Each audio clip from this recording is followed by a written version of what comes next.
तो दोस्तों आज की इस वीडियो में हम प्रैक्टिस अभ्यास करेंगे अपठित काव्यांश की। देखिए दोस्तों, काव्यांश या पद्यांश कुछ भी कहते हैं। देखिए गद्यांश तो बहुत सरल होता है, हम पढ़कर उसका अर्थ निकाल लेते हैं जो हमें ईजिली समझ में आ जाता है और हम उसका अर्थ निकाल कर आंसर ईजिली ढूंढ लेते हैं।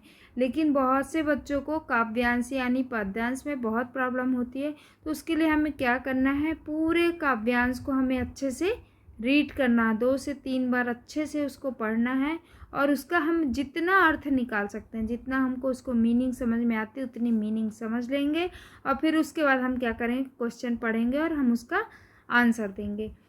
तो देखिए दोस्तों, क्या होता है, काव्यांश जो अपठित काव्यांश और अपठित पद्यांश गद्यांश आते हैं, वो क्या, अपठित का मतलब होता है बिना पढ़ा हुआ, तो हमारा बिना पढ़ा हुआ ही आता है।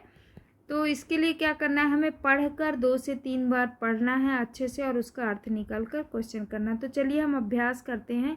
सुबह की हवा के बारे में क्या बताया गया है, पहले हम पढ़ लें फिर उसके बाद क्वेश्चन करेंगे। तो बात सभी ने यह मानी, हवा सुबह की बड़ी सुहानी, सदा ताजगी देती है यह, आलस को हर लेती है यह ना रोगी होने देती, तनिक न सेहत खोने देती। सुबह सैर पर जाकर देखो, हवा निराली पाकर देखो, अगर सैर पर नित जाओगे, अच्छी सेहत तुम पाओगे। तो हमें समझ में आ गया कि ये सुबह की जो मॉर्निंग वॉक होती है, ये उसके बारे में बताया है कि उसके क्या फ़ायदे हैं, स्वास्थ्य कैसा रहता है, हमारा स्वास्थ्य अच्छा रहता है, हमारी सेहत अच्छी रहती है और सुबह की जो हवा है वो ताजगी देती है। तो अब हम क्वेश्चन का अभ्यास करेंगे। तो क्वेश्चन पहला है, सुबह की हवा के बारे में क्या बताया गया है। तो ऑप्शन 4 दिए हैं, सुबह की हवा ताजगी देती है, यह स्वस्थ रखती है, यह अच्छी सेहत देती है, उपयुक्त सभी।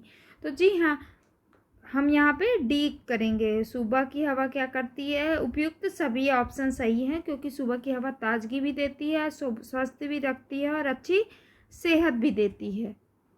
देखिए दूसरा क्वेश्चन क्या है, इस कविता का सबसे उपयुक्त शीर्षक क्या होगा। तो हमें सबको पता है इस कविता का उपयुक्त शीर्षक क्या होगा, सुबह की सैर, क्योंकि हमने ये पूरा पढ़ा है, सुबह की सैर का ही ये वर्णन है इसमें। तो इस कविता का शीर्षक टाइटल क्या होगा, सुबह की सैर। ठीक है, नेक्स्ट क्वेश्चन करते हैं। तीसरा क्वेश्चन है कि इस कविता में किसका गुणगान किया गया है। तीसरा क्वेश्चन है, इस कविता में किसका गुणगान किया गया है। तो अच्छे से पता है, इस कविता में सुबह की ताजगी भरी हवा का गुणगान किया गया है।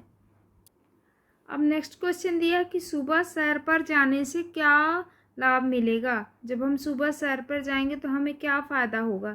तो क्या हम धनवान बनेंगे, क्या हमें अच्छा स्वास्थ्य मिलेगा, या हमारे अच्छे दोस्त बनेंगे, या इनमें से कोई नहीं।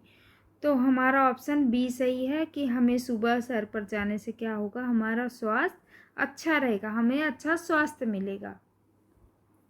तो दोस्तों आपने देखा कितना सरल काव्यांश था। तो आपके जो एग्ज़ाम में है ये इसी टाइप के काव्यांश आएंगे। तो आपको क्या करना है, सिंपल से मैंने बता दिया, आपको 3 से 4 बार अच्छे से रीड करना है और उसका आप जितना मीनिंग निकाल सकते हो उसका मीनिंग निकालना। देन उसके बाद आप क्वेश्चन पढ़ना और आंसर ईजिली आपको मिल जाएगा, उसके बाद आंसर करना। देखिए टाइटल भी पूछता है, हमेशा हर पद्यांश में टाइटल पूछता है। तो जो आपने मीनिंग निकाला और जिसके लिए जिसके अकॉर्डिंग है, चैप्टर के अकॉर्डिंग ही उसका टाइटल रहेगा, ये हमेशा ध्यान रखिएगा आप। और इस प्रकार से आपको और भी काव्यांश का मैं प्रैक्टिस कराऊंगी। तब तक के लिए थैंक यू।